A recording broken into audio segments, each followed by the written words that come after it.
What makes intellectuals feel aversion toward common interactions and prefer solitude? Is isolation a burden or a privilege reserved for those who see beyond? Schopenhauer, one of the most critical philosophers of human nature, believed the answer and was clear and far from favorable to society. To him, the world was dominated by superficiality and self-interest. People followed instinctive impulses, trapped in a cycle of vanity and mediocrity. Those who thought deeply saw this reality with discomfort, because perceiving the essence of human behavior made it impossible to engage in the social theater without a certain level of contempt. But is isolation truly inevitable for those with superior intellect? Above-average intelligence can be both a gift and an obstacle. Schopenhauer saw a brilliant mind as a natural isolator, because the deeper one thinks, the harder it becomes to find intellectual peers. Most people are content with common sense, routine, and superficial interactions. But for those who see beyond the obvious, this type of socializing is not only exhausting, but also frustrating. This doesn't mean the intellectual sees themselves as superior. In reality, they simply realize that their ideas rarely resonate with others. Trivial conversations do not stimulate them, and the pleasure of discussing complex concepts becomes increasingly rare. Over time, they withdraw, not out of arrogance, but because they feel their efforts are wasted on interactions that add nothing. Isolation then ceases to be a choice, and instead becomes a reflection of the environment in which they live. This phenomenon is easily observed in daily life. People who develop a more critical view of reality tend to feel frustrated by the superficiality of common discussions. While most talk about trending pop culture topics, these individuals want to understand the structures that shape human behavior. When they try to share their reflections, they are often met with disinterest or blank stares. The lack of reciprocity creates an inevitable sense of distance. On one hand, this separation can help preserve individuality, allowing the mind to function without distractions. But on the other hand, it can also lead to a deep sense of alienation, as if there were an abyss between the thinker and the rest of society. Few can endure the feeling of being surrounded by people while still feeling completely alone. What starts as an intellectual necessity can turn into an emotional burden that is difficult to carry, and when this solitude lasts too long, it can evolve into something more profound. Some find freedom in isolation, while others realize that there is a high price to pay for such distance. Intellectual solitude is not just a side effect of genius, it is an inevitable dilemma. A deeply thinking mind perceives patterns, questions, norms, and seeks meaning in everything, but the world around it does not always follow that level of reflection. The result? A gradual withdrawal, not out of pride, but because profound thought rarely finds a space in society. This isolation can be liberating, but it can also carry an emotional weight that is difficult to bear. Many great thinkers have found themselves trapped in this paradox. Jean-Jacques Rousseau spent the last years of his life fleeing persecution and isolating himself from social life. Nikola Tesla, obsessed with his inventions, lived alone and died in a hotel room, ignored by society. Emily Dickinson, one of the greatest poets in history, spent most of her life in seclusion, exchanging human interactions for letters and writings. For them, alienation was not a choice, but a consequence of how they saw the world. This pattern repeats itself in various fields. Scientists, writers, and philosophers often feel that their ideas push them away from others. Those who question too much become inconvenient. Those who think beyond are misunderstood. And when there are no worthy conversational partners, loneliness takes over. But this seclusion can lead to frustration, melancholy, and in extreme cases, depression. Humans still carry an instinct for connection, and ignoring it entirely can have severe emotional consequences. At the same time, Isolation can become a refuge. Many intellectuals find that by avoiding distractions and shallow interactions, they can dive deeper into their own thoughts. Free from the need to conform to social expectations, they explore their creativity and expand their knowledge. This choice may seem extreme, but for some brilliant minds, it is the only way to maintain their sanity. The question arises, if the world values genius so much, why does it seem to push away those who possess it? This conflict between intellect and social acceptance runs deeper than it appears. Schopenhauer saw society as a grand spectacle, where most people care more about maintaining appearances than seeking the truth. Social interactions often revolve around status, recognition, and superficiality. Those who observe this game from the outside can see how mechanical human behaviors truly are. Empty compliments, strategic smiles, and an endless need for approval. For those who value authenticity, this performance becomes exhausting. The pursuit of validation shapes much of human interaction. Social media has made this more evident than ever. People create idealized versions of themselves, hide their vulnerabilities, and compete for attention based on appearance and follower count. This phenomenon is not new, but now it happens on a global scale. The problem is that those who see beyond these masks struggle to participate in this game without feeling disconnected. The distancing of intellectuals from society stems precisely from this discomfort. For a thinker, what matters is not how someone presents themselves, but the depth of what they have to say. Yet most interactions are based on the opposite: maintaining harmony, avoiding difficult conversations, and preserving a socially acceptable image. Those who reject this dynamic are often treated as outsiders, as if simply being authentic were an act of defiance. This kind of superficiality also manifests in professional and academic circles. Many people speak more to impress than to communicate something of real value. In meetings, debates, and even intellectual environments, ideas are often shaped to please rather than to challenge or transform. Those who refuse to follow this script end up isolated, not because they lack competence, but because they lack the willingness to play a game that makes no sense. And this is where the intellectual's disdain for social life becomes clearer. When the world outside offers little beyond falseness and empty competition, solitude begins to seem like a far more logical choice. Brilliant minds do not avoid society out of arrogance, but out of incompatibility. The world revolves around shallow interactions, while the intellectual seeks meaning. Small talk, crowded parties, and empty conversations offer no real stimulation for a restless mind. That is why many geniuses simply lose interest in social life and prefer to devote themselves to what truly matters to them: thinking, creating, and discovering. This aversion to social life is not just an abstract theory. Arthur Schopenhauer lived in seclusion, believing that few people were truly worth his time. Isaac Newton, despite holding prestigious positions, avoided human contact whenever possible. Franz Kafka felt uncomfortable in social gatherings and preferred writing letters over meeting people. They all shared a common sentiment: the frustration of not finding intellectual equals and the irritation with the emptiness of everyday interactions. However, withdrawal comes at a cost. No matter how much one prefers solitude, human nature still carries a deep need for connection. The problem is that for those who think deeply, this connection rarely happens in a satisfying way. The conversations they crave are rare, and finding someone who understands their way of seeing the world is even more difficult. This creates a cycle where isolation appears to be the only viable solution. And even when a genius decides to engage with the world, they often encounter a hostile environment.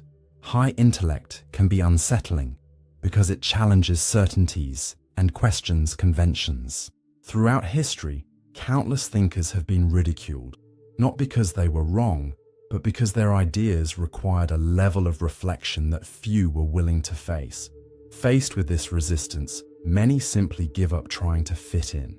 The rejection of social life is not merely a personal choice. It becomes a natural response to a world that frequently treats brilliance with indifference or hostility. This clash between intelligence and society leads to an even deeper phenomenon: the mutual estrangement between intellectuals and the rest of the world. The isolation of geniuses does not occur solely by their own decision. Society often rejects those who think differently. Schopenhauer saw this as a reflection of collective mediocrity. Most people prefer the comfort of simple ideas and established rules, while intellectuals challenge everything that is considered normal. This confrontation is unsettling and naturally breeds resistance. To society, a genius is not immediately admired, but rather perceived as someone who disrupts the status quo. History is full of examples of thinkers who were rejected in their time. Friedrich Nietzsche's ideas were ridiculed until long after his death. Giordano Bruno was persecuted and burned at the stake for challenging religious dogma. Edgar Allan Poe died in poverty, ignored by the public, only to be recognized years later. The pattern repeats itself. Those who challenge conventional thinking often pay the price of exclusion because few are prepared to confront revolutionary ideas. And this rejection is not limited to history. In everyday life, people who see the world more deeply are often marginalized. Those who question established rules in a workplace can be seen as a threat. Those uninterested in shallow interactions may be considered odd or unapproachable. Those who refuse to conform to social norms may end up isolated, not because they want to be, but because there is no space for those who do not fit into conventional expectations. Moreover, mediocrity has a powerful defense mechanism: resentment. When a brilliant person enters a common environment, those who cannot keep up often attempt to bring them down. It is easier to devalue someone else's intelligence than to confront one's own limitations. This is why great minds frequently face not only rejection, but also hostility from those who prefer to keep the world as it is. Given this reality, solitude becomes almost inevitable. But rather than being just a burden, many intellectuals have learned to transform it into a tool for growth. When well managed, isolation can become fertile ground for creativity and intellectual freedom. Intellectual solitude is not merely an unavoidable consequence of genius, but also a strategic choice. Schopenhauer believed that being surrounded by superficial people was lonelier than being alone. A thinker does not isolate themselves because they hate the world, but because they recognize that their social interactions rarely offer anything worthy of their time. If most conversations revolve around trivialities and status, why waste energy trying to fit in? Many geniuses made this decision consciously. Henry David Thoreau chose to live alone in the woods to dedicate himself to writing and observing nature. Fernando Pessoa spent much of his time locked in his room, immersed in his thoughts and creating his heteronyms. Glenn Gould, one of the greatest pianists in history, abandoned the stage at the peak of his career because he felt that his genius could only flourish away from the distractions of the world. For them, isolation was not a punishment, but a method for achieving excellence. However, there is a fine line between productive solitude and destructive isolation. The problem arises when seclusion turns into an emotional burden. Human beings are by nature social creatures. Even intellectuals feel the need for some level of connection. The great challenge is finding a balance between the necessary withdrawal for deep thought and the minimum interaction required to avoid complete disconnection from the world. The key issue is not merely withdrawing, but learning how to use isolation constructively. Many great thinkers have used solitude to develop revolutionary ideas, while also ensuring they did not lose touch with what truly matters. Even Schopenhauer, who despised social mediocrity, recognized that intellectual exchanges could be valuable when they involved the right people. The challenge, then, is not just accepting solitude, but understanding how far it can be beneficial. When well utilized, it becomes a powerful tool for self-development. But when mismanaged, it can create a void that is difficult to fill. Intellectual solitude carries an unavoidable duality. On one hand, it is a refuge that allows focus, introspection, and the freedom to think without distractions. On the other, it can become a burden, creating an emotional emptiness that is hard to endure. Schopenhauer advocated for solitude as a way to preserve one's sanity in a world dominated by mediocrity. But even he acknowledged that, in excess, it could become a poison. Many thinkers have experienced this contradiction. Nikola Tesla, despite his genius, spent his final years in isolation, speaking only to pigeons, ultimately becoming a prisoner of his own solitude. Emily Dickinson wrote hundreds of profound poems without leaving her home, finding in solitude the only way to exist. David Foster Wallace, one of the greatest contemporary writers, explored this sense of alienation in his work until solitude became unbearable. For some, isolation fuels creativity. For others, it leads to collapse. The real issue is not simply accepting reclusion, but understanding its limits. Those who isolate themselves too much risk losing touch with reality and missing out on experiences that could enrich their thinking. On the other hand, those who force themselves into empty social interactions feel even more drained. Finding a balance between introspection and meaningful connection is the real challenge for those with exceptional intellects. Even history's great recluses found ways to maintain some level of meaningful interaction. Carl Jung, despite his deep dive into the unconscious, maintained intellectual correspondence with Freud and other thinkers. Arthur Schopenhauer, though highly critical of society, enjoyed the company of a few select friends and his dogs. Total isolation is not necessary, but for those who think deeply, meaningless interactions are a waste of time. The dilemma remains. Solitude is a gateway to intellectual freedom, yet it can also be a heavy burden if not managed wisely. This is why Schopenhauer suggested a concept that might hold the key to resolving this paradox: philosophical detachment. Schopenhauer proposed a way to navigate the solitude dilemma: philosophical detachment. Instead of struggling against society's superficiality or isolating oneself entirely, he suggested a more strategic approach. The key is not trying to change the world or adapt to it, but rather observing it with a certain degree of distance. Those who understand that most human interactions are driven by ego, vanity, and self-interest learn not to be affected by them. This perspective shares similarities with Stoicism and Buddhism.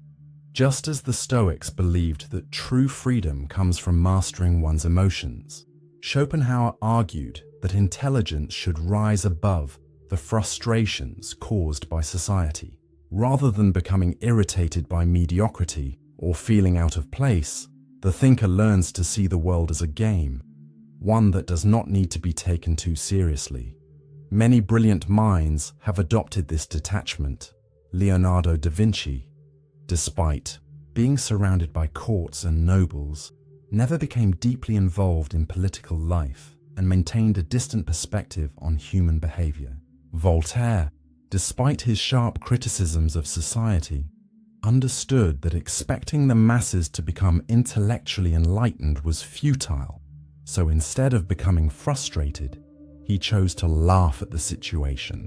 This approach allows intellectuals to coexist with the world without being consumed by it. This means that philosophical detachment does not require total isolation. On the contrary, it teaches how to navigate society without creating unrealistic expectations. Instead of getting irritated by trivial conversations, the thinker understands that not everything needs to be profound. Instead of feeling frustrated by the lack of intellectual equals, they learn to appreciate the rare moments of genuine connection that do arise. Detachment is not giving up. It is emotional intelligence applied to social interactions. And it is precisely this mindset that allows for a balance between introspection and interaction. After all, genius does not have to be a sentence of absolute solitude. There is a middle ground between isolation and belonging, and finding that balance can be the key to preserving intellectual freedom without falling into the abyss of loneliness. True genius does not lie in complete isolation, nor in forcing oneself to fit into a world that does not keep up with one's thinking. The balance between intelligence and solitude requires strategy.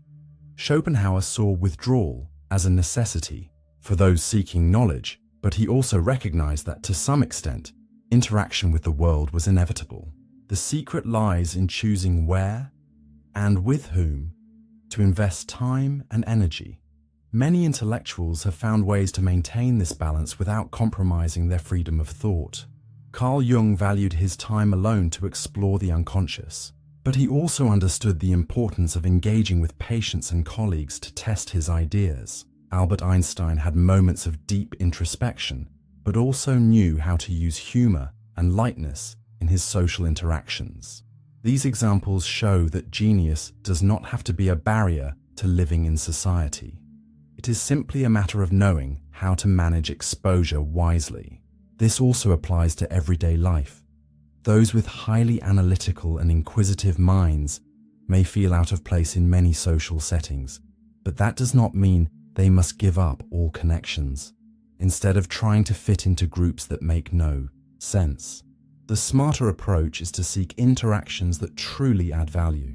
A good book may be a better companion than an empty conversation, but an exchange of ideas with the right person can be more valuable than years of isolation. Another essential point is learning to see social life with a lighter perspective. Not every interaction needs to be intellectually stimulating. Sometimes, simply observing social dynamics without emotional involvement is a valuable exercise.